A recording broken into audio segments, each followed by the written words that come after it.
Most of us sense that something's wrong with social media. Many people also say that something's wrong with politics, with public education, with higher education, with liberalism, with capitalism. People come at these problems from different directions. Some of them come from climate change, others from coordination failure, decline of state capacity, geopolitics. I came at them from social media. See, I used to be an optimist. In 2008, I worked at Couchsurfing, and it was growing fast, and so was Meetup.com and Wikipedia. Flash mobs were booming. Does anyone remember Improv Everywhere? And it seemed to me, and to many others, that the internet was bringing us a better economy. People were working together on giant projects like Couchsurfing, Wikipedia, and Linux. I was a true believer. Love would be the new motivator. Money would fade away. So, in retrospect, that was pretty naive.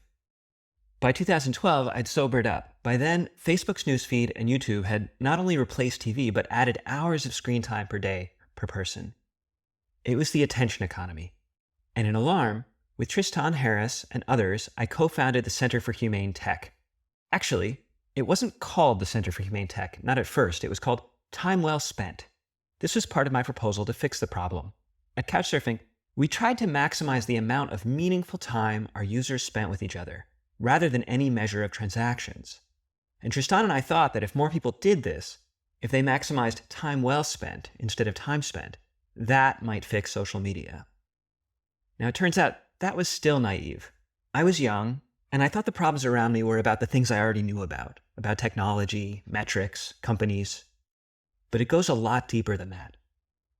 There are many ways to say what the problem is, to say what markets, democracies, and so on are failing at. In this talk, I want to use an unfamiliar lens for this, an economic one. I'll say that they're failing to meet certain kinds of demand. They're failing to give people what they want. I'm going to use this lens because it shows there are solutions. But first, what do I mean that markets and democracies aren't giving people what they want? Well, one thing I've realized is modern society is better at giving people individual experiences than collective ones. Now, people do want collective things. They want belonging, connection, community, love. They want adventures together. But if you look at long-term trends, we get less of these year by year. In most developed countries, people used to hang out on the porch with their neighbors or in pubs, and then they started watching TV as a family, and then they switched to multiple TVs, one in each room, and finally TVs got upgraded to smartphones, each person staring at their own rectangle of glass. Over the same period, church communities got replaced by individualized yoga classes, and dating and friend groups got replaced by swipe-based apps and porn. I mean, sure, some apps and websites might be good for community for a moment. I guess Couchsurfing was one. If you work on one of those, like I did, you might feel you're changing the trend. But zoom out again and, no, sorry, trend's still there. And there's more. Modern society can address a wide range of tastes. Taste in food, taste in clothing. There are giant marketplaces like Amazon, the app stores. Something for everyone. Or so it seems. They do address a wide range of tastes, but a person isn't only made of tastes. I want to claim here that there's a kind of difference between people that these marketplaces don't serve. Everyone has different sources of meaning. You may find it meaningful to be wildly creative. She may find it meaningful to be quietly contemplative. Just about everyone finds it meaningful to love and be loved deeply. But somehow, even the everything store can't connect us with our sources of meaning. Now, I think this inability to meet demand for togetherness and demand for meaning, explains a lot of the current predicament. Togetherness isn't just for kumbaya singing hippies. When we don't get our collective needs met, there's a breakdown in politics and social trust. The basic cycles of love and dating break down. Schools become bureaucratic and cutthroat. We need our togetherness. And we need meaning too. As I'll show, meaning is part of what keeps institutions like science and democracy working, and keeps them from succumbing to perverse incentives. For society to function, we need social networks to be meaningful for investigation and vulnerability. We need research labs to be meaningful for deep work. We need meaning to keep things working. So, in Chapter 1, I'll try to say why it is that modern society gets us many things, but not togetherness and not meaning. I think it comes down to a kind of pattern that's ubiquitous in society, a pattern found in markets, but also in voting, in social media, even in grant applications. A pattern that's bad for togetherness and meaning. And then the next 3 chapters say what needs to change to bring back togetherness and meaning. In chapter 2, I start with the problem of measuring meaning. As entrepreneurs say, you make what you measure. So if we want to make meaningful things, we need to measure meaning. But how precise can we be about meaning? I'll argue that we can be very precise. In chapter 3, I'll build on that. Not only can we be precise about meaning, a kind of entrepreneurship and design can reliably deliver meaning and togetherness. But it's not the kind we're used to. It's not mechanism design, not UX design, not lean startup. These are actually bad for meaning. I'll demo another kind of design and use it to redesign Twitter. Finally, in chapter 4, I'll talk about changing large-scale structures like recommenders, markets, and social media. I'll give an example by redesigning TikTok around a new pattern different than existing social media, and I'll make it better for meaning and togetherness. Before I get into it, please note, this is a lecture more than a TED Talk. I've tried to make it as entertaining as possible, but treat it like a lecture. You might want to take notes, pause occasionally, etc. Also, to keep things short, I'll save the credits till the end. This talk is based on the work of other philosophers and economists, but you'll have to wait to see who. Finally, if you're watching on video, look for an icon in the upper right. Those stitch the talk and the transcript together so you can link to the same place in the transcript and find footnotes and things. All right, let's get started.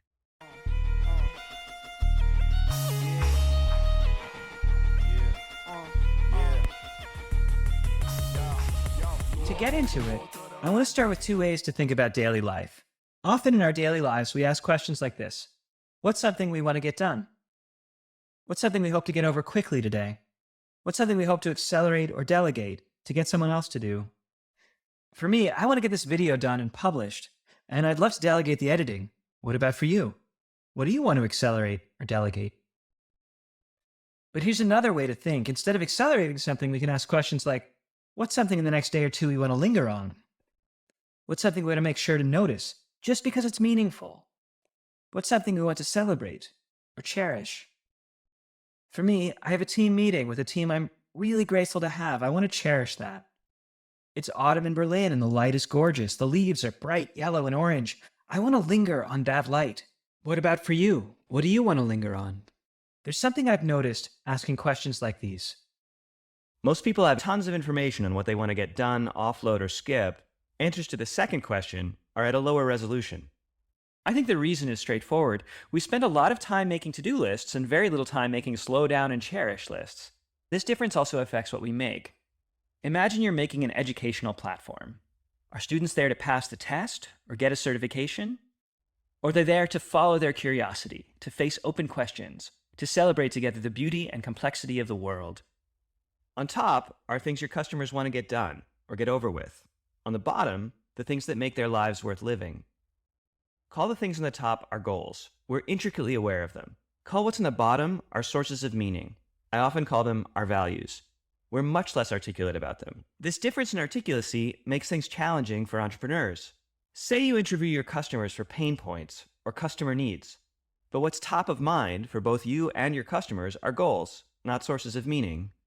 This puts you in a certain kind of design mentality, focused on goals. You'll think of yourself as building what I'll call a funnel or a tube, not a space.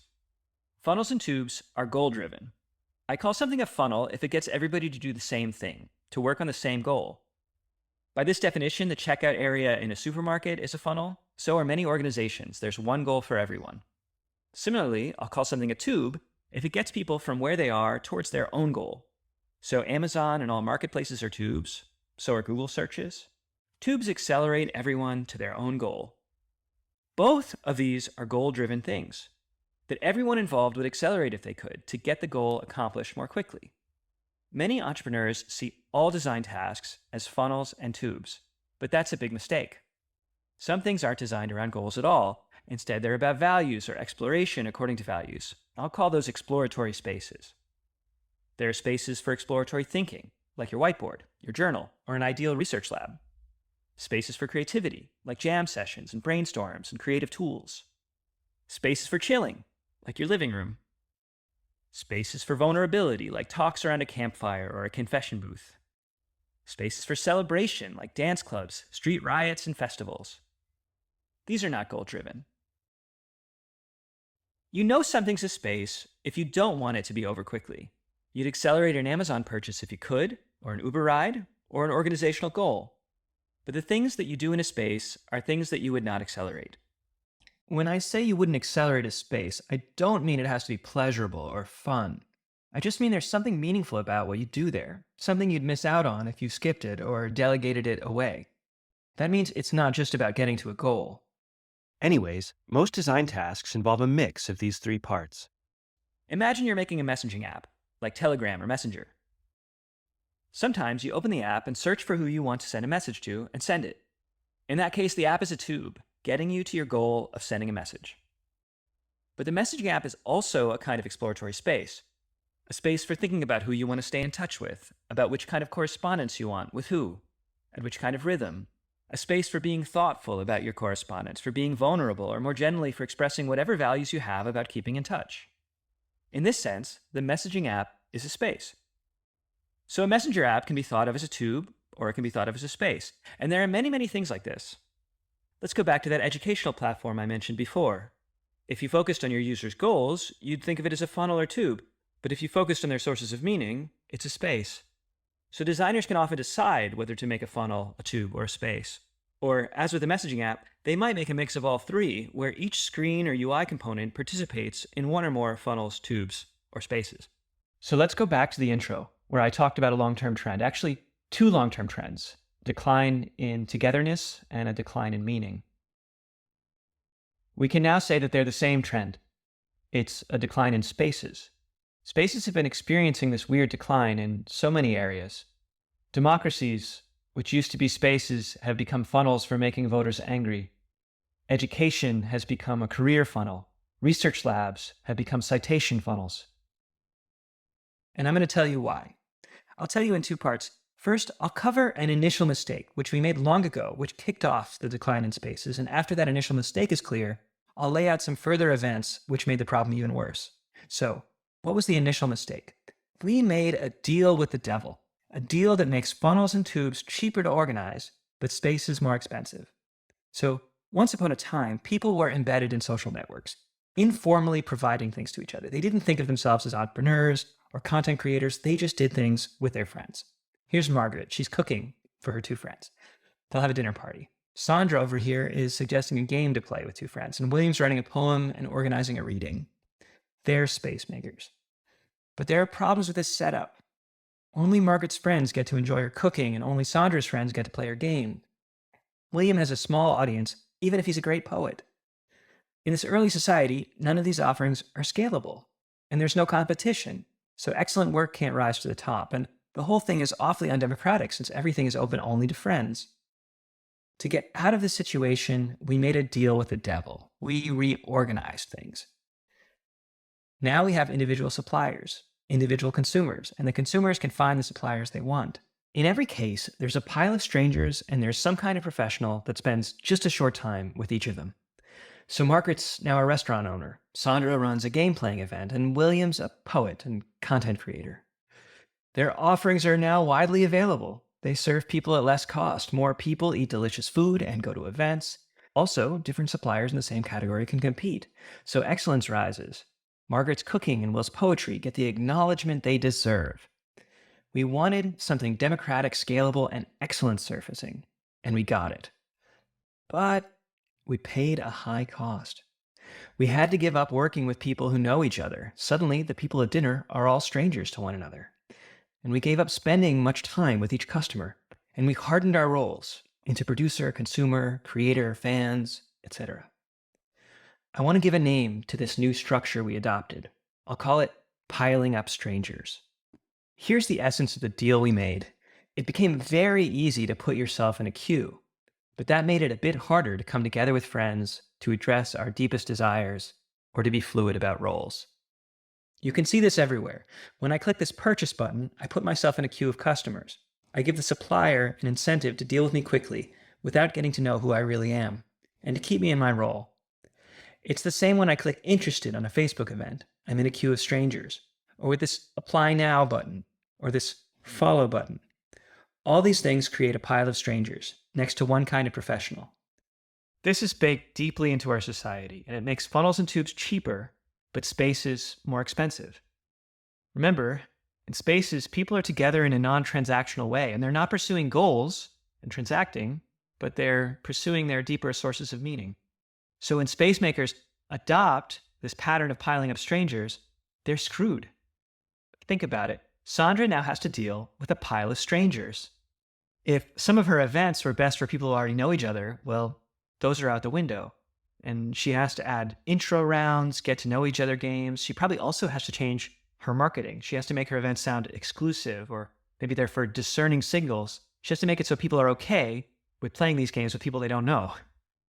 In Margaret's restaurant, she's not going to know her customers well, so she's going to be much more likely to serve pizza, something everyone likes. She's not going to know enough about somebody to serve them that special dish they love. Or think about William. He used to love to get together and freestyle with his friends, but now he's a content creator, and so the roles are more limited. He produces, they consume.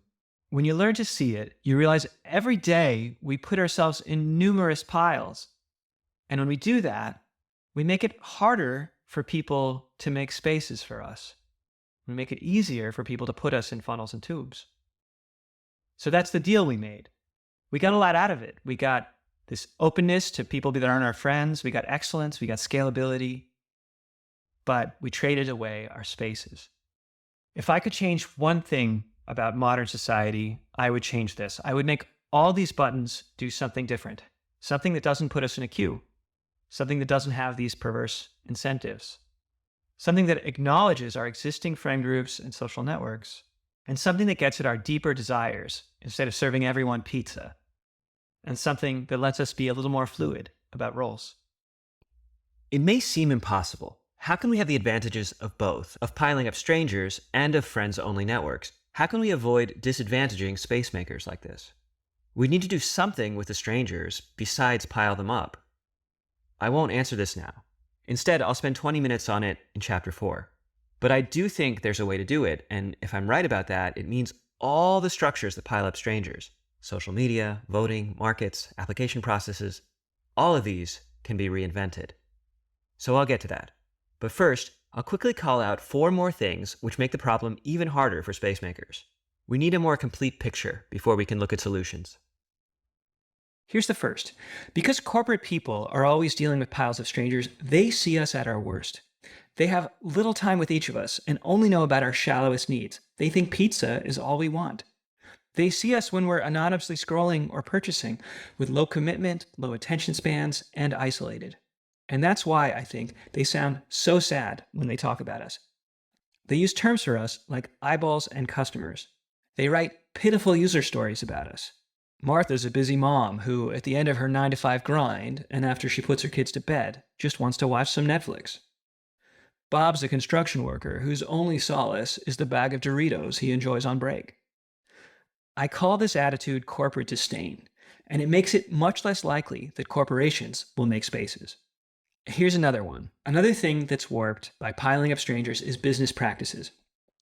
Funnel and tube entrepreneurs are mostly the ones succeeding. So best practices, the ones taught to entrepreneurs, are the best practices for funnels and tubes. Your user research, your customer surveys, your product metrics, all this will be about measuring for funnels and tubes. How quickly are you getting a customer towards their goal? How many transactions are you driving? Or look at the 2 most popular design methods, UX and incentive design. These design methods are corporate disdain made into a practice. They're all about moving people along through funnels, smoothing out their experience, reducing choice, or incentivizing or entertaining them along the way. So if you're a space maker, every process you inherit pushes you to make a funnel. And here's another thing. It's not just corporations that have this problem of disdain for users. Sometimes that disdain gets baked right into algorithms, or more precisely, the disdain is baked into the data the algorithms get trained on. A recommender system used by social media sees us mostly alone, mostly in a consumption role, and mostly interacting with funnels and tubes, not spaces. So the profile that recommender system will make about us is about what we click on alone, not what we click on if we were together with friends. And it's going to be about our shallowest desires, since these systems won't be sensitive to things we need dialogue or introspection to draw out of ourselves. So these systems increasingly decide what we pay attention to, what we download, what we buy, even who we meet, but they're unlikely to recommend spaces. That means that even if you develop a good space using your own made up business practices, the recommender algorithms won't know to recommend it. Let's move on to the psychological and cultural effects. Without spaces, life is just hurrying from one thing to the next. Everything wants to be accelerated. Eventually, you might forget you have the option to make your own life meaningful, and begin to think you'll only have spaces when you're rich or when the world's reformed. For now, you've got to be hustle maxing, crushing it, grinding, up and to the right. You come to think of meaning as a thin, vague layer of purely personal paint, irrelevant to the hard facts of reality. This gives us a way to answer another great puzzle about the modern world. Why is everyone so fucked up? For instance, if feeling feelings is a natural human thing, then why are so many people disconnected from their feelings? Why are so many depressed or anxious? The idea that life is meaningless is closely connected to the idea that emotions are meaningless, that they're biophysical phenomena due to fluctuations in brains or hormones. That disbelief, plus the fact that everyone is hurrying around without spaces, makes it unlikely that someone will feel their feelings. I think it's also why everyone has all this childhood trauma. It's kind of odd when you think about it that there's so much trauma in modern societies. Life events are objectively worse in other places and from earlier times. But bad things happening isn't enough to cause trauma. Trauma happens when bad things happen and when there are no spaces, no togetherness to feel through things when they happen, or when no one believes feelings point to values and need space. So even when modern life gets cushier, trauma can get worse. And finally, all this ends up affecting politics, because it affects our vocabulary, the terms by which we speak up for ourselves. We stop being able to advocate for meaningful things. Say you're talking to a scientist or a school teacher or an elected representative. Over the past decades, their job keeps changing. Their work is less and less meaningful. Their school or research lab or democratic process, it used to be more of a space, and now it's more of a funnel. But they can't say what they lost. So how can they fight those changes? And by that same inarticulacy, we forget what holds society together. We might still use terms like social fabric, civil society, third sector, or social capital, but we forget what they mean. We forget that it's shared spaces and shared meaning that hold society together. So when things fall apart, we forget we need to weave the social fabric back together again. We forget what that means. Instead, we force cooperation by other means, like enforcing conformity or devising an ideological enemy. So I've now painted the whole picture. Let me sum it up. We made our society more democratic and scalable by piling up strangers, and that made funnels and tubes cheaper, but spaces more expensive to make. Then that initial bias got amplified by corporate disdain and by a biased set of best practices. And finally, recommender systems and a growing disorientation about what meaning even is sealed the deal. I think this story explains a lot of the modern predicament. It explains why people have been turned into consumers and creators. Why democracies, which used to be town halls, citizen assemblies, debate, discourse, have turned into funnels for riling up voters, a whirlwind of ideological battles, manipulation, and consumption. And why something similar happened in other areas, in education, science, and art. All these were space-dominated 60 or 80 years ago. We've seen declines in pure science research, decay in the halls of academia. These were supposed to be spaces for debate and exploration, and they've turned into funnels to ram citations, get tenure, etc. In fact, we find ourselves increasingly in a world of endless funnels and tubes. Another way of saying that is life feels more and more like bureaucracy. Every encounter becomes about getting something done and moving on. Sometimes it's your own goals, sometimes other people's. One checkbox brings you to the next. We use bureaucracies for our sex lives, filling out forms and swiping through piles of profiles, transacting. We use bureaucracies as self-help or personal growth, checking checkboxes after we drink water or go for a run. People race around looking for spaces but not finding them. Meanwhile, funnels dangle the vague promise of a space in front of us. Buy this beer and be loved by friends. Take this online course, get rich, then you'll finally be able to relax and explore. But even the drunk, rich people lack spaces. So, That's a very big problem. When I first saw this problem clearly, years ago, well, sometimes I wish I just ignored it, moved on. I was not really equipped. I didn't have an academic appointment or an institution backing me up, and from time to time I asked for support from people and groups that seemed to be about this stuff. Experts on tech ethics, new economies, the meaning crisis, people who run various nonprofits that align missions, foundations focused on crises and democracy, the social fabric, social capital, trust. There are so many people and groups where, from their mission statements, it seems like their job should be to solve these problems, or to support people like me trying to solve them. But I didn't get much support. Instead, I spent years in poverty and living a kind of small and stressful life. It was really hard. But somehow, I couldn't let go of the problem. I got obsessed with it. And I did make some progress, and I'll go through it in the rest of this talk. In the next chapter, I'll take on the grind set, the trauma, and the corporate disdain. In chapter 3, I'll conjure some business methods that work better for space makers. In chapter 4, I'll take on recommenders, and I'll also try to solve the root of the problem and find an alternative to piling up strangers. Yeah, and we running right past them. Take out the magic that these muggles can't fathom. They don't understand, they just caught in the rhythm. But it's a new day, let's Harry Potter the system. Like, stay running right past them. A saying in business is, you make what you measure. And what it means is, as businesses grow, they have to summarize information into metrics or reports in order to make decisions. The CEO or the executives, they get summarized information like, how many sales did we make in Europe? Or how many people returned our new product and asked for their money back? The larger the business, the more things need to be summarized. For that reason, the particular numbers that get measured are very important. We want to make spaces, good spaces, meaningful spaces. If we want to do this in a scalable way, we need to be able to measure meaning. This, it turns out, is currently impossible, and that's why things tend to get meaningless as they scale. This is one of the most important ways that business methods are biased towards funnels and tubes. Say you run a bar, and you want it to be a good space for people to relax and connect with friends. So you try to measure whether the bar is a good space for that. You could measure how many beers you sell, but you might actually sell more beers if people get less engrossed in their conversations. You could measure how many people come through the door, or how many monthly active bar visitors you have. But that might be more a result of location or marketing, and less of a sign of a bar being good for connecting with friends. The situation gets even worse if it becomes a network of bars, if you have to run it like people run startups or cities, using a metrics dashboard. How can you monitor remotely which bars are good spaces? Here's an idea. People often smile when they're relaxed and connecting with friends. You could put up cameras, get a machine learning algorithm, and measure smiles per hour. But the most efficient way to ramp smiles might be a funnel that gets people smiling. The local franchise might bring in a comedian to up their score. Does that make it better for connecting with friends?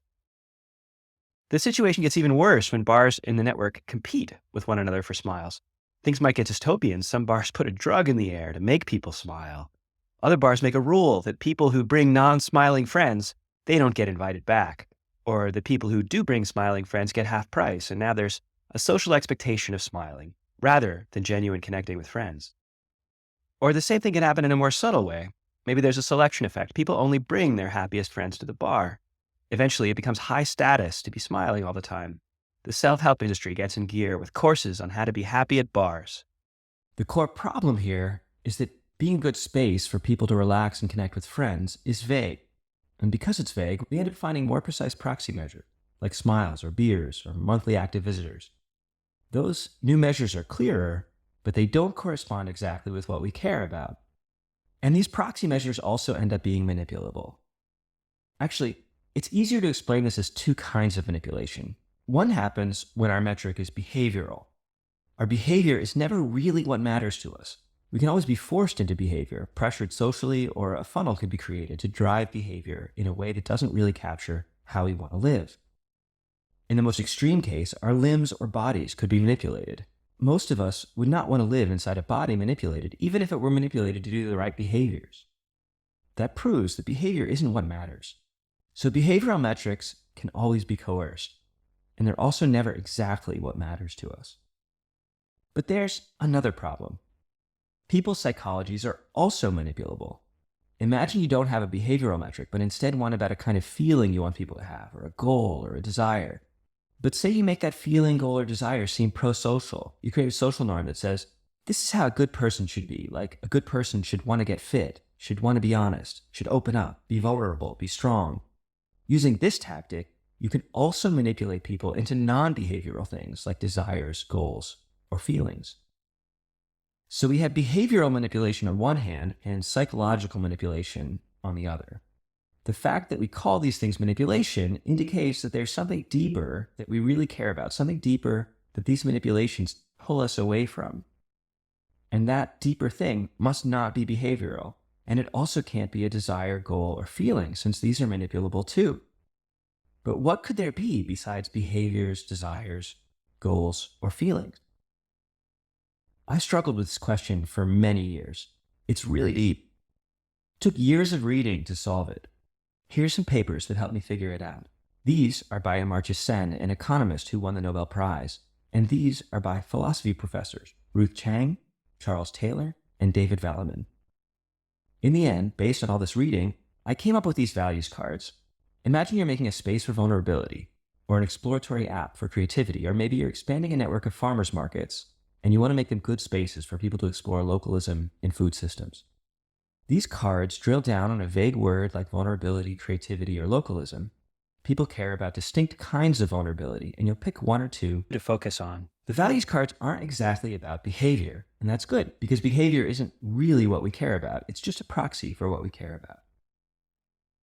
The values cards are about what comes right before behavior, what we do internally during a choice, what we pay attention to. See, one key idea that I got from my reading is that values show up when we make choices. They show up in our attention. If you care about something, you'll pay attention to it during a choice. So the center of each card tries to capture what a person pays attention to and chooses by when they have a source of meaning. What we care about is being able to make decisions in a certain way. We care about what we can attend to and choose by within a space. The idea of freedom or choice is a key part of what we care about. It's kind of the opposite of manipulation. But the freedom we care about is not abstract. It's the specific freedom, the freedom to attend to and choose along specific dimensions. The middle part of the values card lists those dimensions that are part of a value. That's the central thing in the values cards, and it deals with behavioral manipulation, but it's not the whole story. We still have the other problem, psychological manipulation. Psychological manipulation might still cause us to attend to things or choose in ways that wouldn't otherwise matter to us, so the values cards need to address that problem too. First, someone who's being manipulated to choose in certain ways will generally have a sharp reason to choose along certain dimensions, to fit in with a group, or to please that person, to be a good person, etc. The way I see it, what you have in that case is not a value, but a goal. Usually a goal to comply with a social norm. Our true values aren't about concrete outcomes like that. They're more about a general picture we have of the good life. There are many benefits to living that way, none bearing most of the weight. So we check this with the bottom of the values card. There, we give some of the diffuse reasons that make it a true value. We say, this is how life gets when you live by the value. And a person doesn't count as having this value if they have a sharp motivation instead of these diffuse motivation. And secondly, we only count a person as having the value on the card if the card connects to real, meaningful experiences from their life. The cards are supposed to represent something that's already been personally meaningful for a participant. This is another protection against psychological manipulation. So, to review, you can use values cards to measure the meaningfulness of a space while reducing the dangers of manipulation. You can do this by checking three things. First, check that the middle part of the card matches their attention and choices. Second, check that they have diffuse reasons to attend to those things, like those at the bottom of the card, not sharp reasons. And finally, check that they can connect the value to meaningful experiences from their past. If you do all three, your metric is much harder to manipulate. So that's values cards. They define a value or source of meaning, we use these terms interchangeably, in these two parts, and give it a name. To show the power of this, consider these two kinds of creativity. Let's say you're into this kind of creativity, about having a lot of exciting ideas which build on each other, usually together with a brainstorm buddy. To practice it, you need to attend to certain things, for instance, to finding the right conversational rhythm, the right kinds of reactions, and the right companions. Contrast that with this other kind of creativity. If you value this one, you'll focus on different things, on your longest lasting curiosities, on how you can study them over time, and where to pursue them deeply.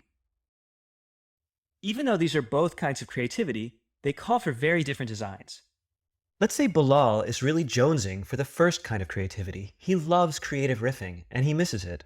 He'd be well served by a social environment that makes it easy to find that buddy, or to test different buddies out, and where there's low stakes and a lot of quick thinking. But Florencia here has enough riffing in her life. She's focused these days on deep work. She probably needs a quieter environment, and one where the social pairings have much more context. Put Florencia in environment A, and she won't be able to pay attention to those long-lasting curiosities. She won't have a chance to do deep work. And vice versa, put Bilal in environment B, and he won't be able to find someone to brainstorm with and do creative riffing. That's an important fact. The attentional paths that are written on these cards let us differentiate one kind of creativity from another, one kind of vulnerability, and one kind of localism from another. And they let us be rigorous about whether a kind of creativity or whatever is happening in our designs. It's simple.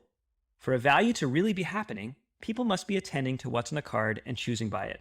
If in your space, people can attend to these particular types of things and make their choices by them, congratulations. People are able to live by their value within the space you made. It's eye-opening to find out the sources of meaning for the people around you.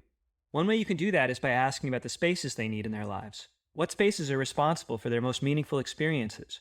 What were those spaces good at? Another way to learn about them is to look into their emotions. Emotions point to values that are working out or not working out. See, if I'm angry, one way to interpret that is that something important to me, a way I want to live, is blocked. That thing that's blocked, the way I want to live, that can be written as a values card. Similarly, if I'm sad, it may be because some terrible thing has placed me far away from a way I want to live.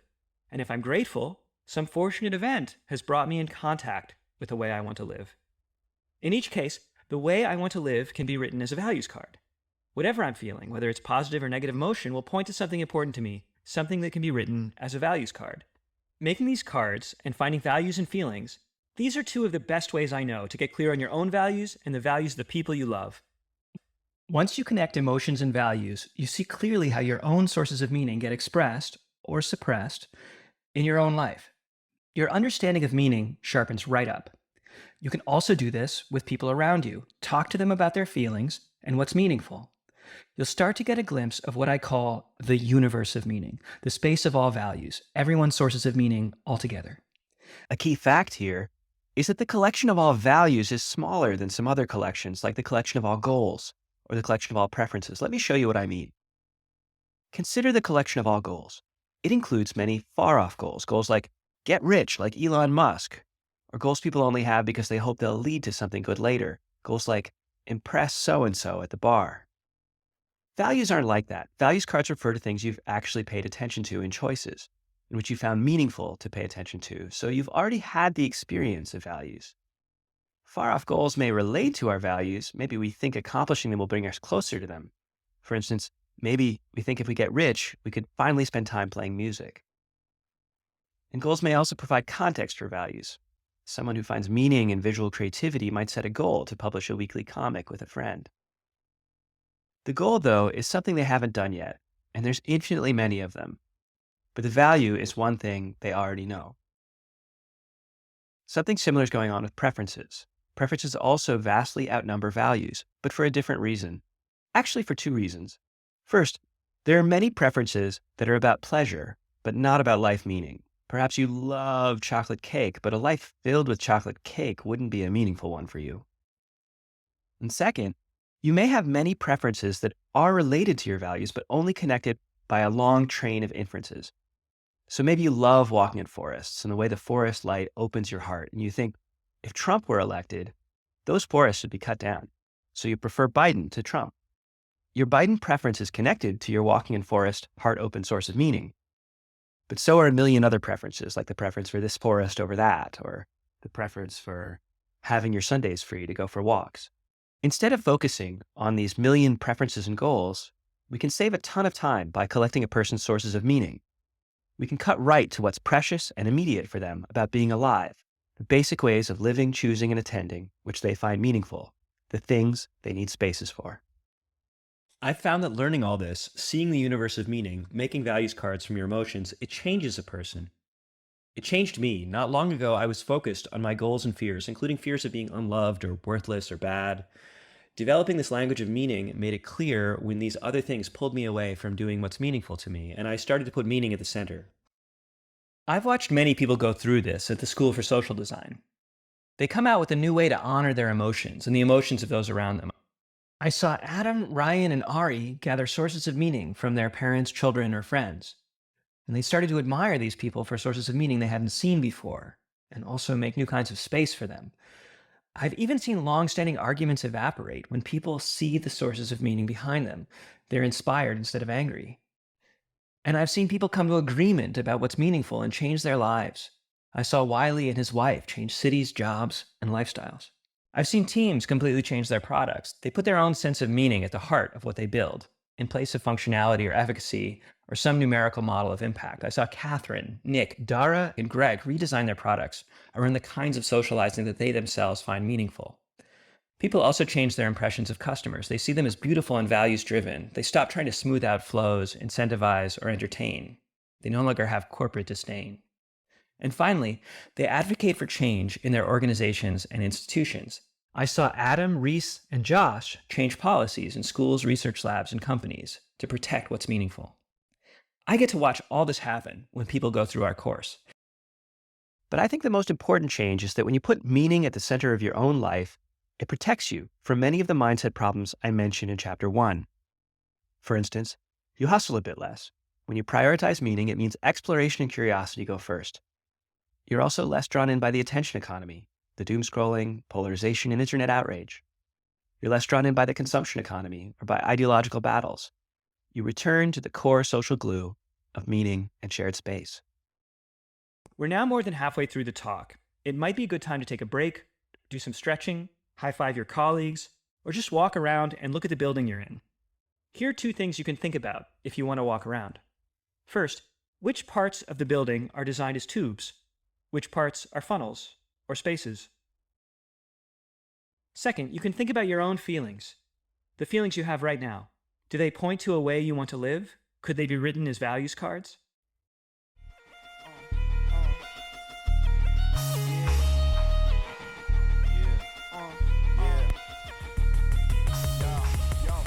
So, we're surrounded by funnel and tube entrepreneurs and designers. I believe it's fundamentally different to be a space maker. Let's say you want to make a retreat for scientists. You want your retreat to be meaningful for this value, deep work. Now, this is one of mine, working for many years to make something which may not even be successful in the end.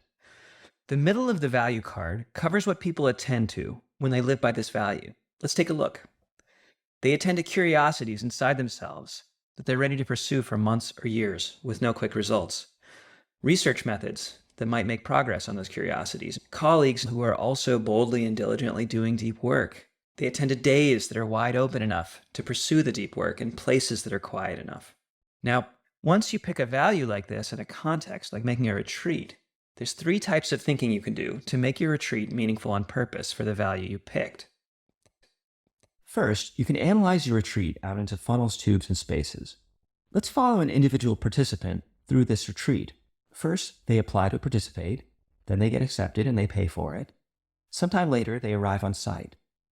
There's a kind of welcoming ceremony. Then they choose the room they'll be staying in. And for the rest of the retreat, they spend time in the library, where they do deep work on their own. And they share tea at tea time, where they connect with potential colleagues and have deep work conversations. And finally, there's meals and rest. Once you have a diagram like this one, you can be much clearer about what you're making. For the funnels, be clear about what the goal inside them is. Ideally, the hosts and the participants should have the same goal. For the spaces, each should link to a source of meaning. Try to keep the funnel stuff in the funnels. You need to protect the spaces from goals as well as you can. One thing to look out for is if people are in a space, but later they'll be in a funnel or tube. Funnel and tube goals often filter forward. So in the welcome space, people might be concerned about getting the right room, and this can crowd out the values of the space. Just dividing things clearly like this can help a lot. It's especially good to match spaces and sources of meaning. Once you do this, your participants can help you shape each space. You can ask them, is the space good for attending to and choosing by what's in the values card? If not, you can ask, how could it be better? That's the heart of the design method I teach. But there's more you can do. People can't do what's meaningful to them all the time. They have to balance things that are deeply meaningful with other things that are important in the moment. One thing that sometimes takes priority is goals. If we have strong goals in a situation, we're less able to pursue our sources of meaning. So let's say there's funders at the retreat, and the scientists really want that funding. So they spend their time not doing deep work, but networking with the funders. That might ruin the vibe of the library and the tea room. It'd be better to invite funders only for a day, to separate the funding part into its own funnel. Ideally, that could be the first day, because it's better to get goals squared away first, before entering spaces. Or maybe you could find other ways to protect the space from the goal. Another thing that can get in the way is expectations, or we sometimes call them norms. Perhaps scientists feel the need to act interested in the work of everyone around them. They spend all week being interested and polite instead of doing deep work. To avoid this, you can try to explicitly shape the norms of the spaces you make. You can also be on the lookout for structures that would make such norms evolve. For instance, if scientists review each other at the end, people may feel extra pressure to be polite, so that would interfere with deep work. In general, you want to ask what kinds of goals and norms might crowd out these sources of meaning. So that's two kinds of thinking you can do to make something meaningful on purpose. First, break things out into funnels, tubes, and spaces. Second, look for goals and norms that could crowd out values. Using these two kinds of thinking, people can get pretty far. But the real win is from a third kind of thinking. To show it, I have to go deeper into what a value is. Look closely at this values card. At the middle part, you can see that living by a value doesn't happen at one moment. Instead, it's spread out over time. You probably found the curiosities before you found the research methods that you'd use to look into them, or the colleagues that would accompany you on the journey, for instance. Meaning is not something we experience in an instant. Meaning is a realization, an assessment we make when we look at our lives, that we were able to attend to what was important to us. Meaning is many moments of choice, woven together through time. At each of these points in time, you had to attend to and choose certain things. Some of that attention is meaningful, and that's what goes on the values card. But at each stage, there are also other kinds of less meaningful attention and choices to make. I like to use a grid to picture this. In the grid, time goes from left to right, and vertically, we have different stages of attention and choice. In order to attend to something, you need options to attend to. You need information about each option, and some kind of skill at discerning how to choose. And in order to choose something, you often need to finesse an environment or setup that makes the choice possible, and then take some kind of bold action. So let's fill out this grid. On a typical day, a scientist doing deep work with a team may need to contemplate their research questions, arrange conversations with colleagues, issue challenges to them, and run experiments that they've previously devised. To make room for all these actions, they need skill to arrange their day, and they need to know how to discuss early ideas with their colleagues. They'll also need information about which colleagues are available. But before that, they needed to build relationships with those colleagues, recruit them for regular talks. They needed to choose colleagues by learning what their questions were, learning their conversation style, learning about their insights and diligence. And even once they decided to recruit them, they may have to develop skills themselves to win them over, to have thoughtful conversations, to deliver feedback well, to have their own insights. Before that, they had to change their life so they could live in places and have schedules that support deep work. They had to devise experiments. They had to assess research methods for which would be helpful for their deepest questions. And before that, they had to discover their deep work questions within themselves, find out what their deepest curiosities were, and guess which ones are most likely to last and commit to them. And even before that, they needed to network to show qualifications and to win some kind of job or grant or position to be able to have such a long-term focus. All of this is what it takes to do deep work. The stuff we put on the values card is the meaningful stuff, but behind every meaningful moment is a rich backstory. And any of these things might be hard to do, and that might block your ability to do deep work. For that reason, we call them hard steps. Together with crowding out, hard steps explain why people often can't live by their values. If someone would find meaning in deep work, but they're not doing deep work, it could be that any of these steps were blockers for them. This is one of two reasons that someone might not be able to do deep work. Hard steps often explain why people can't live by a value. And the other thing that explains it is crowding out. If people have overriding goals and expectations that are more pressing than the value. Let's think again about the deep work retreat we want to organize. To make it work better, we could do a little workshop about surfacing your deepest questions and thinking about which ones will last. We could have a special daily meeting where people help each other devise experiments. Before they come to the retreat, each participant could submit a description of their perfect kind of day for deep work, and the organizers could try to help them live that way. In the tea room, everyone could wear a little badge that says what their deepest questions are. This would help people find their colleagues. And there could be coaching for delivering feedback. These ideas may seem obvious, but my experience is that they're only obvious once you've thought through the hard steps. And here's the best part. Once you figure out the hard steps for a source of meaning, they apply across contexts. These same hard steps, the ones that improved our retreat, can be used to improve anything for deep work. To prove this, I'll use them to improve Twitter. Now, this may sound like a joke. Twitter's short posts and feeds are kind of the opposite of deep work, but it's not entirely a joke. I've actually found deep work colleagues on Twitter, and I think Twitter could be even better for that. Here I've highlighted some of the relevant hard steps. I'm going to use them to show a redesign of Twitter. So imagine I'm Andy, and I'm using Twitter, and I see one of my own tweets, but it has this extra box at the bottom asking, "Hey, has your thinking evolved on this topic?" And I think, yeah, it has. So I click the capture button and choose some earlier tweets on the same topic. These tweets are precursors to the more recent one, and together they show a timeline of how my thinking has evolved. I also picked some Twitter users who helped me evolve my thinking, maybe based on who replied to those earlier tweets. And maybe I also typed something about how my thinking has changed, and I post it. If Twitter had this, you'd see these evolution threads as you scrolled, and I think it would help with all these things. When you saw this thread of Andy's, you'd know some of his long-term questions. You'd have a sense of his diligence. I contributed to Andy's evolution, and if I get a notification when Andy posts it, I get a sense that I did feedback well, and I can see that other people did feedback well to Andy too, and learn from them. And finally, if you see people's evolution threads as you scroll, you get a longer-term sense of them, and that might lead to more thoughtful conversations. If Twitter had that feature, probably more deep work would happen because it addresses some of the hard steps of connecting with colleagues and communities for deep work. So, in this chapter, I've walked through 3 ways you can make things meaningful on purpose. First, understand your product is made of funnels, tubes, and spaces. Diagram it out. Second, make values cards. Know what each space is for, and watch out for how goals and expectations can crowd out those sources of meaning. And finally, find the hard steps and try to make them easier. I've made this into a kind of bento box, which can guide you as you design. If you use the bento box as you design, you'll make a space where people can live by their sources of meaning. Many people are using this bento box to make more deeply meaningful things. Jason Ben is using it to make The Neighborhood, a physical community of group houses in San Francisco, and an online social network and funding structure that supports it. Catherine Bowie uses it to make dating events. Serge Hunt uses it to make meaningful environments for living and learning. Miho Soon is using it to reimagine financial systems. Ryan Mather used it to make a day planner that helps him and other people live by what's meaningful.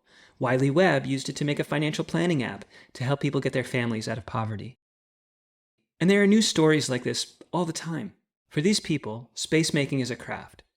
I believe space makers like these will soon be quite a prestigious group.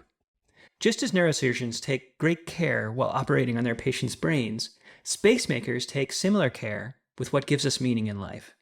And those who can be trusted to do this, to keep things meaningful, will be honored. They will be put in positions of great responsibility. They will be trusted to repair the institutions that have been destroyed by funnel and tube thinking, trusted to fix the problems with research, with democracy, with education, and so on. I call forth the space makers. It's your time to shine.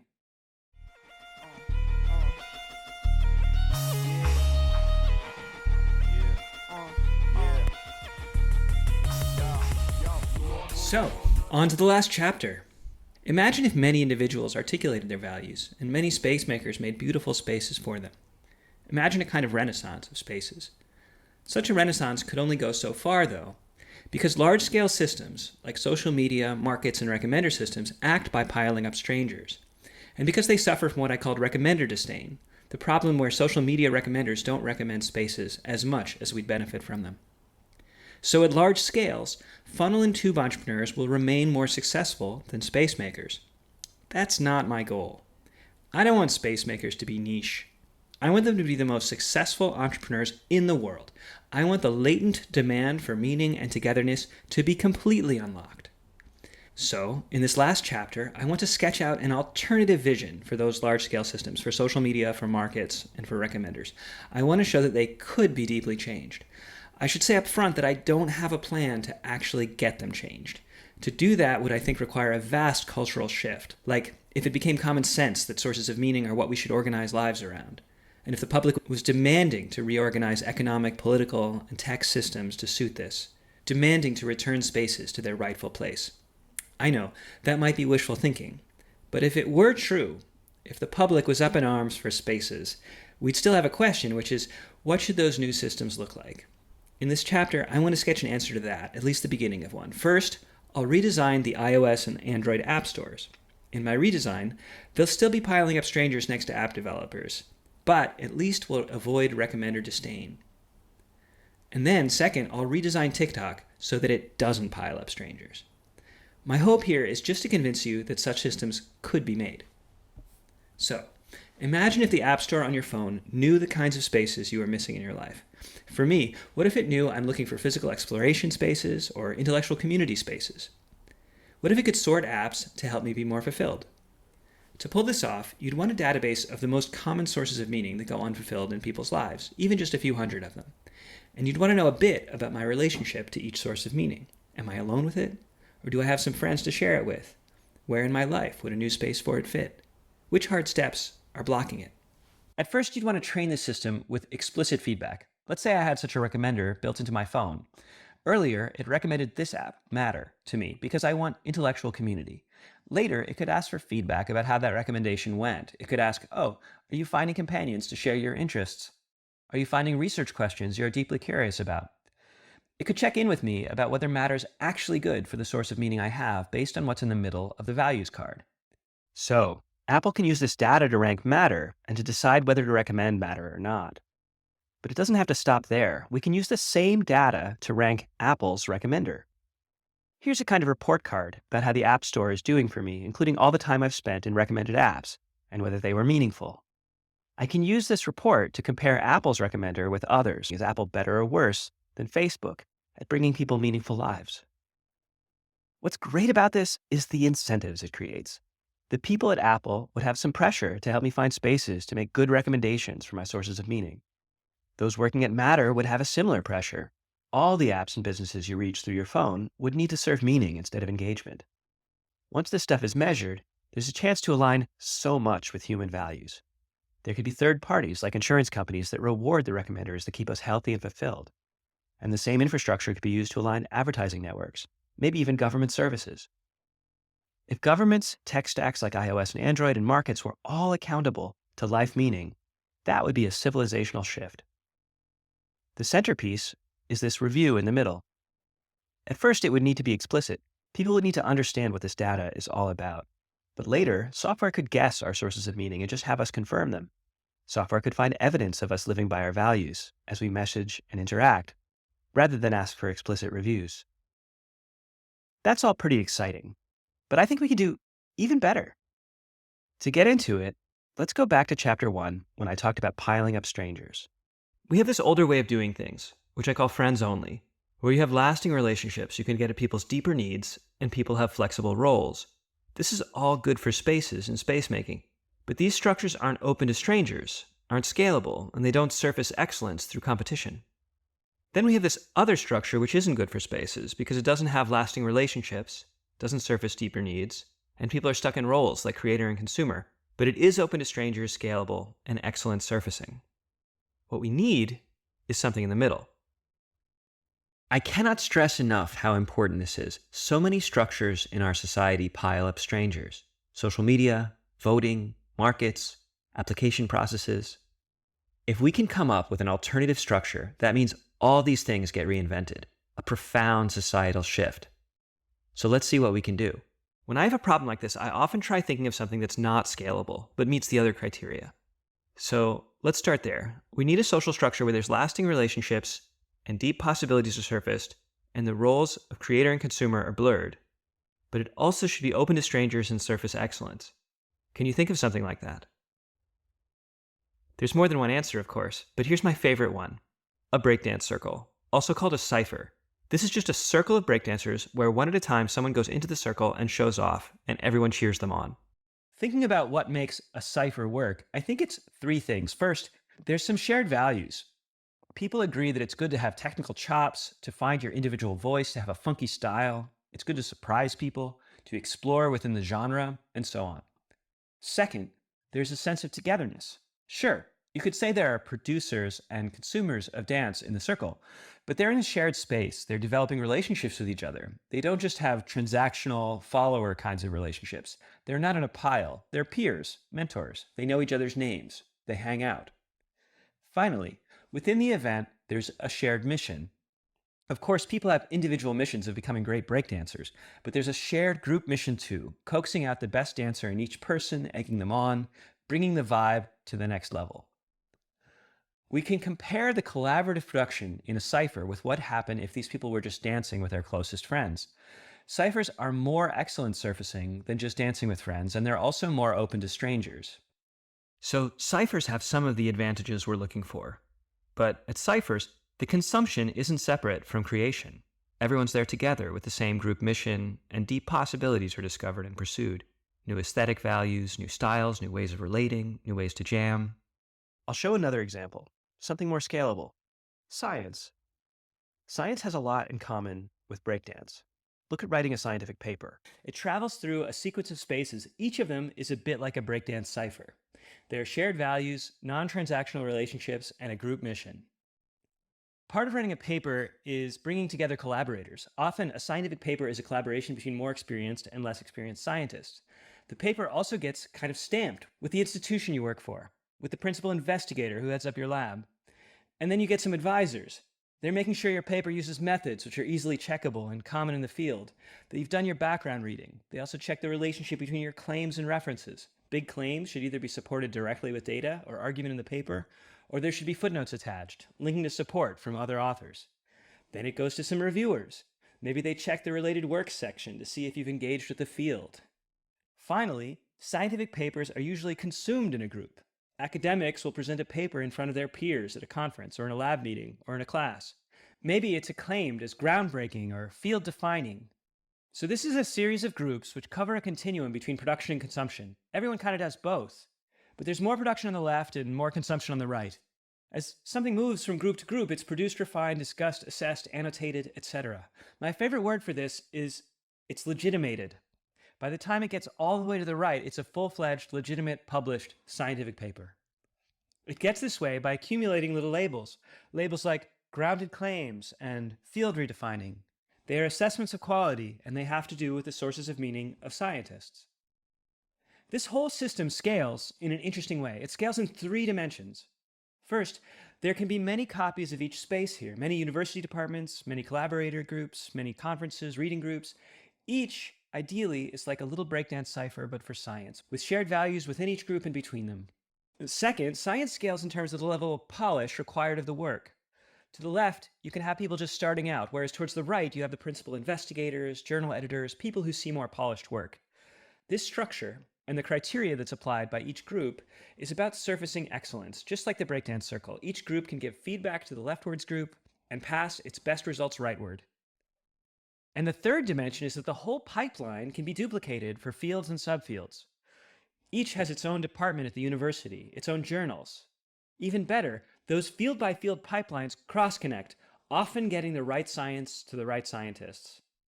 And also, like breakdance, there's a group mission. Scientists aren't just in it for themselves, they're in it for science. And there are non-transactional relationships. Each university department, research lab, and publication has a chance to build up long-term collaborations. I want to call this kind of structure, where people in a series of spaces collaborate to get something co-produced, refined, annotated, and discussed, where production and consumption are mingled and social, and where work proceeds forwards, accumulating these values-aligned social assessments of excellence. I want to call a structure like that a space train, because when I zoom out, to me, it looks a bit like a train made of spaces. And also because, well, space train! Space trains are a third path between friends-only structures and piling up strangers. In space trains, you've got lasting relationships, deep possibilities are surfaced, and roles stay flexible. Plus, Plus, they're open to strangers, excellent surfacing, and scalable. If Sandra, William, and Margaret, our space makers for Chapter 1, had scaled their operations inside space trains, they could have all these advantages. Sandra might be part of a collective of event designers, and she'd refine her event structure together with others in that group. When her event is ready for prime time, it wouldn't be Sandra alone who signs off on it. The other members of her group would make some assertions about her event. They'd attest that it creates a vulnerable environment, or it opens up creativity, or it's a good place for localism and food. These tags would be based on what Sandra's event refining collective specializes in. The tags would propel the event structure or description forward into another space of values-aligned event curators. Maybe one of them would come to experience Sandra's event in person. They'd discuss it, provide some more tags related to their specialty as curators. That would propel the event into friend groups who like to experience these kinds of events together. They'd become aware of the event structure and could attend Sandra's event as a group. Here are 3 things to note. Sandra doesn't have relationship rebuilding costs in this model. She doesn't have to do warm-up games or convince people they'll like a bunch of strangers. As her event flowed through the space train, the tags point out deeper alignments among producers and consumers. Some of these tags will point to sources of meaning that people in the space train understand themselves as sharing. And finally, with this structure, new space-making collaborations can form more easily. This can even happen among so-called consumers, groups of friends who need an event for a certain source of meaning. They're well positioned to make their own event if Sandra's events are booked out, just like a group of scientists is well positioned to make their own conference. Space trains can be used in many places. Let's see if we can transform a system that piles up strangers into one that builds space trains. Social media like TikTok has the pile of strangers, creator and fans type of structure. Let's redesign it. First, let's change this page to make it clear I'm in a group. The standard up and down swipe swipes videos, but also now there's a swipe left and swipe right to change groups. And in TikTok today, I'm in this solace and wisdom group, together with this guy, John Green. In this group, we stitch respond to people who are having a hard time and offer them solace and wisdom. Before posting, we pass around our drafts. John's just passed us a draft of his. He talks to a woman who's crying, and he mentions the Emily Dickinson poem, Hope.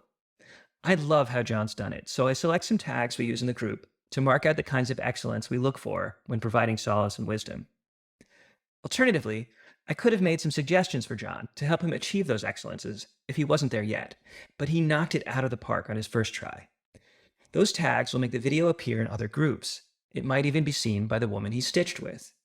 Okay, now I'm caught up on solace and wisdom and I want to post something.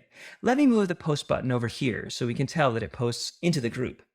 Now I can swipe right to see another group. This is the Programming Languages and Interfaces group, where we demo new programming languages and interface ideas. Oh, Adam Wiggins has something new. I'll watch that later. I've got something to share. Hey guys, I want to give a little demo of a programming language I just invented. I hope the other members will refine it with me or tag it with the excellences that we care about here in Programming Languages and Interfaces. That's my TikTok redesign. In it, I focused on 2 of my interests, but the same tagging and sharing interface could work for dance videos, comedy, etc., so long as each group can sync up on values. I doubt TikTok will make a big change like this, but someone will. All I want to show here, right now, is that it's possible to make a social media structure that doesn't pile up strangers, but creates space trains instead. Stories pass through groups and accumulate labels, and consumption also takes place in groups. In fact, the distinction between creating and consuming is blurred, just like in a breakdance circle. So you might be thinking, if space trains are so great, why aren't they already the default way that things get done? Why is the default structure of social media markets and recommenders one that piles up strangers? I think there are 3 main reasons. First, space trains require that the group inside each space that they sync up on values, on which types of excellence they want to co-produce and curate. Historically, this has been quite hard. It takes communication and introspection. And, as I said in Chapter 1, we've lacked a common vocabulary with which to do it. My hope is that new technology like values cards from Chapter 2 and like large language models can make it much easier to sync up on values. The second reason is that space trains are made of spaces, and recently spaces have been hard to make, so space trains have also been hard to make. I hope the bento box from Chapter 3 can help. It made it easier to make that deep work science retreat, and it can also make it easier to make the spaces in a space train. Take collaborators working on a paper. Ideally, this would be a space for deep work. We can use the middle part of the bento box and look for goals that would crowd it out. Scientists often have to publish a parish to produce many incremental publications, each fairly safe, rather than doing deep work. And scientists also want roles at top universities. They need to accrue citations to get these roles, and that leads to flashy work which gets a lot of attention, rather than deep work. So one thing we'd want in a space train is alternate funding structures, institutional roles, or career trajectories to reduce these pressures. Let's look at another part of the bento box, the hard steps. It's often hard for scientists to find collaborators with similar deep work questions. People rarely publish their open questions. They don't search together for rigorous ways to think about them. A venue to share open questions and helpful methods could help. Online, it could be a kind of public taxonomy like Quora, but for questions without answers yet, and promising methods for them. Or locally, among collaborating groups, there could be a kind of method slam, kind of like a poetry slam, where scientists compete to offer methodological approaches to one another's questions. One can imagine addressing both the crowding out and these hard steps together. What if prestigious awards or positions could come just from asking questions or proposing methods? That could be an alternative to racking up citations or to pursuing safe, incremental publications. These changes would be hard to make across all of science, but they'd be pretty easy to attach to one collaborator group as a software infrastructure. The Method Slam could be hosted over something like Zoom or done through a kind of social media. And if it was a common knowledge that deep work was important for science, and these new spaces were unblocking it, there'd be a reason to scale that software, to attach funding to it, and so on. So that's 2 reasons why space trains haven't already become the default. And with both of them, I see quite a lot of hope. Third reason I'm a little more stuck on, but I don't think it's insurmountable. Systems that pile up strangers make it easy to assign credit and resources. It's simple. In piling up strangers, the professionals on the left get credit and get paid in proportion to the benefits experienced by each of the strangers they piled up. Unfortunately, this assigning of credit or allocation of payment, this is much harder in space trains. The roles are fuzzier, everything's co-produced by one or more groups. This is related to an interesting set of problems in economics about allocating resources for public goods or club goods. A nice thing about software-based space trains is that there's a ton of data about people's participation and contributions, and I guess that data can also be used to assign credit, allocate resources, and route payments. But it's an open question exactly how to do it. I'm optimistic. So that's space trains. Space trains are my deeper proposal to repair markets, recommenders, and social media. Currently, those systems see you mostly alone, mostly interacting with funnels and tubes, and they're unlikely to learn your sources of meaning. I think space trains would change that. Space trains are, I hope, also how we can fix democracy, education, science, and art. In each of those categories, certain values or sources of meaning make the whole system work. One of those values in science is deep work. Big advances in science usually involve deep work, and science has gotten worse for that and for other important values of scientists. A similar decay happened in education, in democracy, and in art. In each case, we can draw out the field as a space train, then make each space meaningful for those key lost values. That will make things more meaningful for scientists and for politicians, artists, and educators. But it will also make those fields more productive again.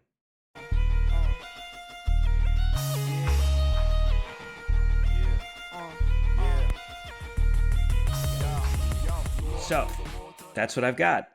I guess that's enough for one video. So there's one thing you might find implausible, which is like this video is pretty short and talks about some really big social problems. How could a few new ideas, values cards, hard steps, spaces, address so many of these social problems? That might seem weird. But something like this happens every 100 years. A new literacy transforms society. One factor that limits social organization is what information people can pass around, and this changes over time. In medieval society, few were articulate about their goals or their preferences. What mattered was not whether someone had goal X or Y, but whether they were a king, a peasant, a priest, a woman, or a slave. Transition to modern society was a transition from articulacy about those roles to articulacy about goals and preferences. Goals and preferences were themselves a breakthrough. When people became articulate about goals, they started to make contracts with each other, to transact, to form temporary coalitions, and vote or fight together to advance their goals. Nowadays, people have a clear enough sense of their goals that they can use large-scale systems like Google Search and project management tools to make those goals happen. Here's some of these transitions. On the right, you see the new institutions that emerged. And in the middle, the new kind of information that people became aware of inside themselves. that they were then able to talk about and build relationships around. Communicating about this new information helped them see how society could be changed and led to the new institutions. In each case, a new way of understanding ourselves spreads, creates a new vocabulary, and then new large-scale systems get built from that vocabulary. I'll call this the great clock of history, ticking along. Each time this clock strikes a new hour, it involves tremendous effort. People need to learn new ways of interacting, new ways of understanding themselves, and new systems need to be built. This can only happen when the previous systems and ways of talking are breaking down. And guess what? That's what's happening now. The vocabularies we have about goals and preferences have gotten us a long way, but they're straining at the seams. It's time for that big clock to strike a new hour. And when this happens, potential new vocabularies get proposed. Right now, one proposal is a vocabulary about feelings. Another is about oppressions. Neither of these is working out. They don't show us how to rebuild big things. In this talk, I've tried to show how, with meaning articulacy, we can rebuild things, big and small. That means we're at a pivotal moment. It's like right before the American and French revolutions, when new ideas about private household goals, markets, and voting were spreading through the population. So what we're talking about is a massive transformation. Eventually, billions of people will change their vocabulary, their ways of relating. We're talking about the redesign of institutions all the way from local businesses to nation states. This is not something a small group can do. And yet, any kind of change like this starts with a small group. So what would that small group do? So now we're entering the realm of strategy. And strategy is really hard. Without an inspired strategy, a project like this is doomed. Without an inspired strategy, a project like this will be co-opted and made meaningless by market forces. Just like design thinking became a corporate workshop grift, or like social justice became a way to sell M&Ms and Hollywood movies and Pepsi, or like how mindfulness became a way to stave off depression at your boring bullshit job. Without an inspired strategy, a project like this will become a tool of political misdirection, just like environmentalism became a tool for big oil to shut down nuclear reactors, or effective altruism became a recruiting tool for the AI companies, or, to go darker, the way that communism became a tool for Stalin. To defend an idealistic movement from forces like these is really, really hard. And I can't tell you yet exactly how we'll do it. We do have some plans, and we're gathering the best strategic thinkers in the world to improve those plans. Here, in the last few minutes of this talk, I just want to give you a little taste of those plans in their current form. So, phase 1 involves building prototypes and a community with a common vision. This talk begins to sketch that vision, but much more is needed. What will meaning-aligned machine learning look like? What is meaningful, scalable social networking? What about meaning-aligned communities? How specifically will we address the problems in education, in science, in democracy, and so on? To sketch all this out, we'll need conferences, meetups, online forums, full of advocates and researchers working to rebuild society on meaning. And there's prototyping to be done. Imagine your phone asks you about your most meaningful experiences and gives you values cards you can use to connect with others and to evaluate opportunities. That's something we already have working based on a large language model. And we want to use this in an event structure, almost like a church service. Imagine entering a room and seeing everyone's sources of meaning floating around on the walls. You can walk around and learn what's meaningful to the people around you. You can find others who share similar sources of meaning and learn about what spaces support them. And there's so many other prototypes we can make. We can use the same ML model to find sources of meaning of fictional characters, like Aragorn and Frodo, biblical figures like Jesus, social pioneers like Thomas Jefferson. We can automatically find values from books, from role models, from feelings. After articulating this vision and making these prototypes, the next phase is one of rapid expansion. We want to help 1 million people identify their sources of meaning, to discover which kinds of meaning they're yearning for. I believe this can be an incredible experience for them, and that it will unlock tremendous demand.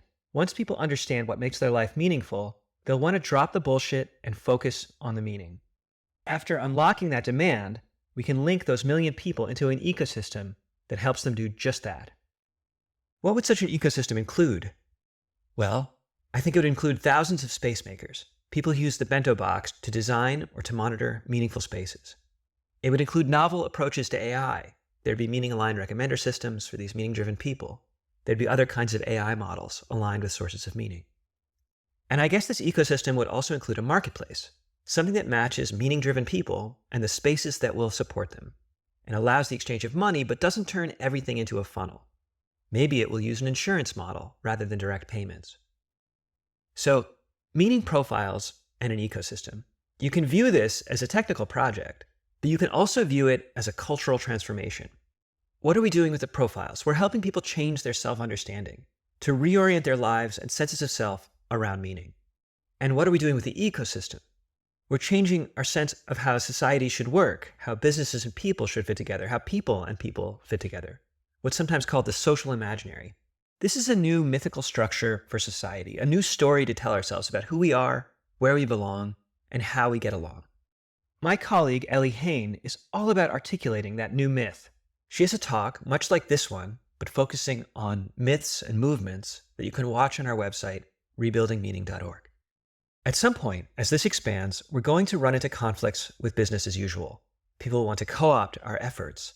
Parts of the consumption economy will be threatened by the emerging meaning economy. There will be political battles over resources, policies, and attention. Here, that new social vision will be very important. The more people take it in, the harder it will be to fake the meaning economy. Also important will be robust metrics and auditing structures so people can see where the real meaning economy is happening and where it's being faked. Report cards like the one I showed in Chapter 4. By then, we'll have inroads in academia. There will be renowned professors, think tanks, and policy people. And to support all this, we will hopefully have amassed some economic power. There's already a school for training space makers, the School for Social Design, and an open source textbook. That school could partner with boot camps, accelerators, funds. There could be incubators for space-based startups, and a kind of meaning mafia will form. This will eventually translate to a broad social and political movement, but such a movement will need to be more robust against co-option than, say, effective altruism or social justice has been. We don't yet have a concrete plan to pull this off, but there are some unusual techniques for managing status and power in a community that we're excited to try. I've just sketched a hard road ahead, but I believe it's the hot path to restoring social trust, repairing democracy, science, and education, reducing hustle and ideological warfare, to creating corporations and recommenders and other structures that people can trust with their lives and data, and to creating a society that has less trauma, less manipulation, more meaning, and more togetherness. So let's do it. But can we do it? You might be the difference between this happening or not. Here's 2 ways you can help. First, if you know someone, or if you are someone we should work with, contact us. There's a link at rebuildingmeaning.org. And second, help this material spread. There are so many adjacent communities. Designers, technologists, ethicists, social scientists, people worried about capitalism or coordination failure, religious leaders, civic tech people. Find someone in a relevant group and ask them, hey, do you want to rebuild society on meaning?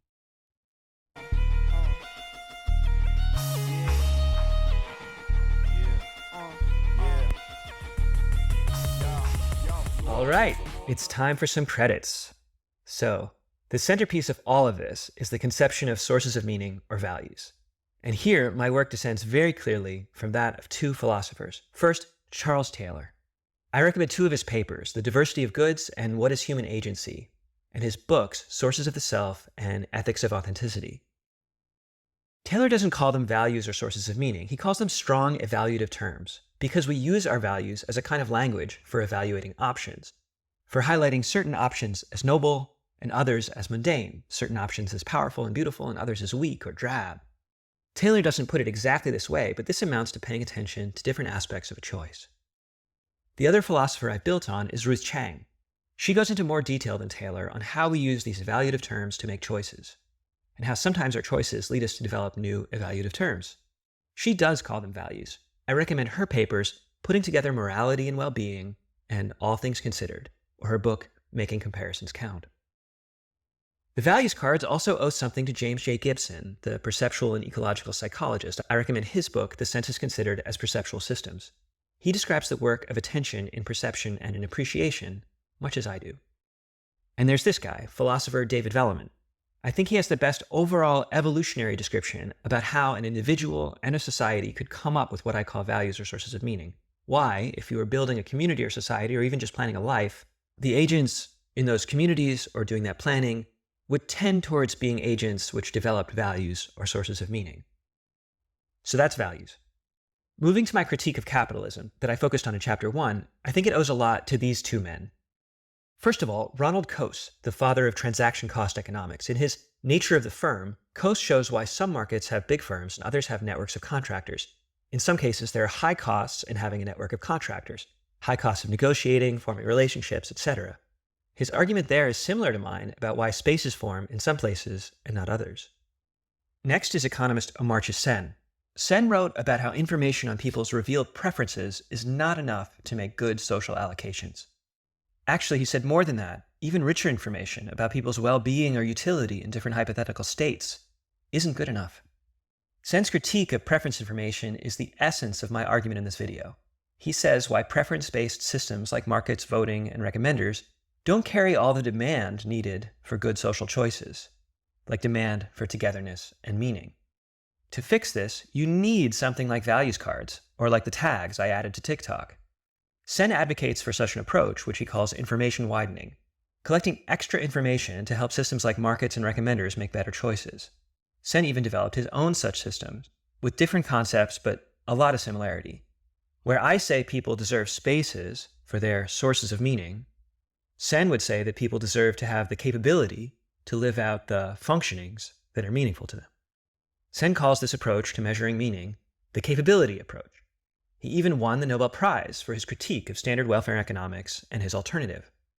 Sen's approach is, unfortunately, inadequate for measuring meaning in social apps and social spaces in two ways. First, social media is a high-res environment. People navigate recommendation by recommendation and click by click. And Sen's catalogs of functionings are lower res than my values cards and don't provide guidance at the granularity at which a recommender system or a spacemaker would need to operate. And second, on social media and in social design, it's very easy to shape what people do by shaping norms, by structuring the environment, choosing who gets amplified, and so on. And Sen's capability approach doesn't say which functionings are truly meaningful and which are just driven by norms in the environment. It's too bad that the capability approach is inadequate in these ways, because Sen, a Nobel Prize-winning economist, would have been a great person to push forward this revolution. Better in many ways than me, or Ruth Chang, or Charles Taylor. But I guess we'll have to do. And finally, all this work descends broadly from models of bounded rationality, embodied cognition, and neo-pragmatism, especially in the theory of choice. Someday I'll write a full intellectual history of these ideas. Okay, now let's move over to the left side of the page. These are people I worked with developing all this. First and foremost is Ellie Hain. As I mentioned above, we need top political and business strategists to avoid getting co-opted in various ways, and she'll be one of those. Ellie plans to build this into a movement that stays focused, beautiful, diverse, and strong. Below that is Ben Gabai and Sam Oshinake. Ben and Sam were the lead architects of the School for Social Design.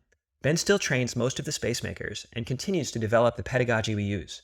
I wouldn't have any confidence in any of this if Ben hadn't figured out how to teach it and test it. Below that is Anne-Lorraine Zelk and Nathan Vanderpool. Anne is also one of the teachers at the school, and Nathan was a teacher earlier. But more importantly, Anne and Nathan were the very first two people I trained in these techniques before I had any kind of curriculum. We'd just get together and play games and have discussions about values and emotions. If I hadn't had them in my life, none of this would be here. I'd also like to thank earlier teachers at the school, Shelby Stevens, Catherine McConaughey, Marina Grun, and Jacob Volsky. But more than anything, I want to thank literally hundreds of students. I started running this course, teaching this stuff in 2017, but I didn't then have all the methods in this talk. I found them by trying and often failing to help hundreds of people make spaces. Mostly people who paid to take the course, people from Facebook, Khan Academy, even.com, Google, Mozilla, and countless startups. They came with their toughest social design problems, and mostly, except in the last year or so, they left with mixed results. The methods were clunky, or even once the methods were good, the teaching was so-so. Only after 4 years of work, sometime at the beginning of 2022, was everything shipshape. The methods, the pedagogy, the teaching organization, mostly thanks to Ben and Sam, who I mentioned above. In the meantime, I took people's money and delivered mixed results. I hope they'll forgive me, but I don't know how else I could have done it. Anyways, To my former students out there, thank you. You took one for the team. And I hope that collectively, all who benefit from this work, including me, can make it up to you, who donated your time, your design problems, and your money to make this what it is. And lastly, I'd like to thank people who helped specifically with this talk. Andy Matuchak, one of the most thoughtful, friendly, and charming people I've ever met. Aviva Vadya, one of my favorite people working on the future of social tech. Brian Christian, who literally wrote the book on AI alignment. Morgan Sutherland, who really pressed me on questions I didn't answer in early versions. I probably wouldn't have survived to finish this talk if it weren't for other new team members that have been showing up recently and giving me new hope. Lily Lamboy, Ivan Vendrov, Ryan Mather, David Glass, Parthiv Shah, Joel Lehman, Ryan Lowe. I also want to thank Brett Victor. He helped a ton with my previous talk on these topics, which was called Is Anything Worth Maximizing? And Patrick Collison and Stripe, who funded that previous talk. I lived off that grant for a surprising amount of time, and that's when I did most of the reading described above. Without Brett and the grant from Stripe, I wouldn't have had the ambition or the time to take this on. And finally, thanks to my housemates and my girlfriend Florencia during the years I worked on this. Living off €1,000 a month, no traveling, careful with every expense, obsessed with these intellectual things. That meant that there were many people and many things I didn't take proper care of, and I'm grateful and apologetic to those who tolerated me during that time. That was a short credits page. At some later point, I'll make extensive footnotes available and maybe even run a book club. In the meantime, I do have a textbook online. It's called Values-Based Social Design, and that has a bibliography. And you can also go through the course that Ben, Ann, and I run together at the School for Social Design, sfsd.io. In any case, I hope to meet you and see you soon.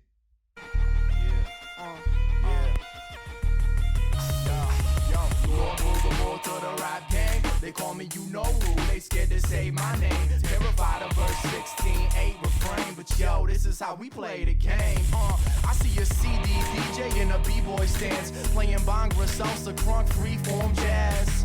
Yo, glad I didn't miss it, cause me and my crew, you know we've always been a little different. We them activists, artists, 4th degree black belts. Never needed hangers on, we do it our damn selves. I stay away from the dance floor, stay rocking in suit coat, sipping on my Reza like Camp Low. The rappers say